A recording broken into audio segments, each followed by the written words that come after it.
Hello बच्चों, let's read this question and this question says 18 gram of glucose C6H12O6 is added to 178.2 gram water.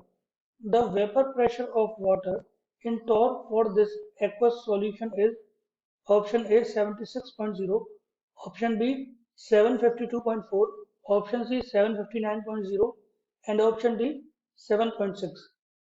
तो इस question को solve करने से पहले जानते हैं कि ये क्वेश्चन किस की कॉन्सेप्ट पर बेस्ड है। तो इसका की कॉन्सेप्ट होता है राउल्स लॉ। राउल्स लॉ, तो चलिए शुरू करते हैं। सबसे पहले जानते हैं राउल्स लॉ क्या होता है, राउल्स लॉ का स्टेटमेंट क्या होता है।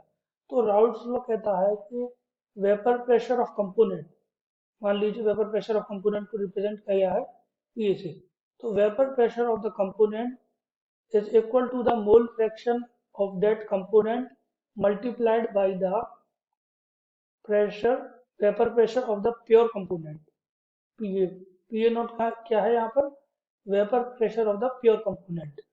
अब क्वेश्चन में क्या दे रखा है कि हमको पूछा गया है कि वेपर प्रेशर बताना, हमको सॉल्यूशन एक्वस सॉल्यूशन का, वाटर का और ग्लूकोज का, तो हमको पीए बताना है इसमें। ओके, और पीए नॉट जो है वो वेपर प्रेशर ऑफ वाटर जो होता है, प्योर वाटर का वेपर प्रेशर होता है 760, ये होता है 760 टॉर।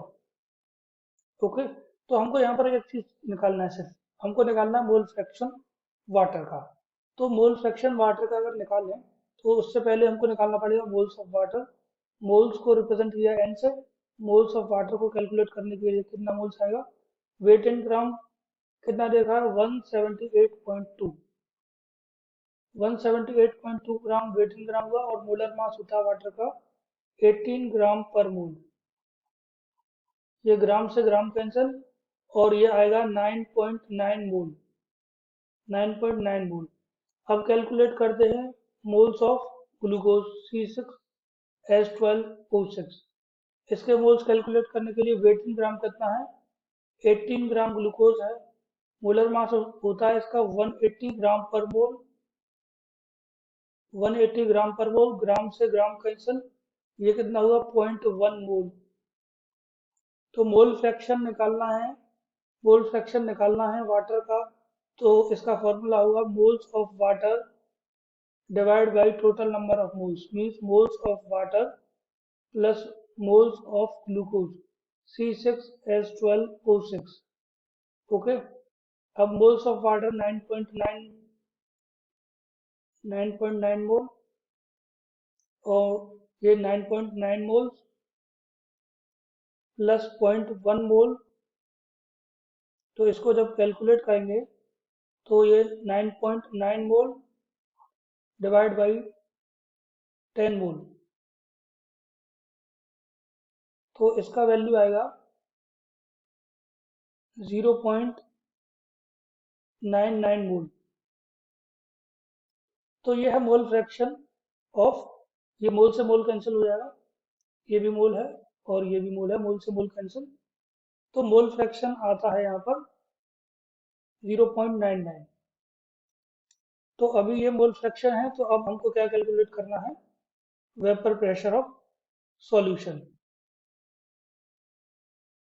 तो वेपर प्रेशर ऑफ सॉल्यूशन की बात करें तो PA is equal to P not A. P not A कितना है, एक्स से कितना है आपका, एक्स है आपका आया है 0.99 और पी नॉट ए कितना है 760 टॉर, 760 टॉर। तो जब इसको मल्टीप्लाई करेंगे तो ये वैल्यू आएगा आपका 759.0, 752.4 टॉर इसका वैल्यू आएगा। So correct answer for this question is option B. I hope you understood it well. Best of luck.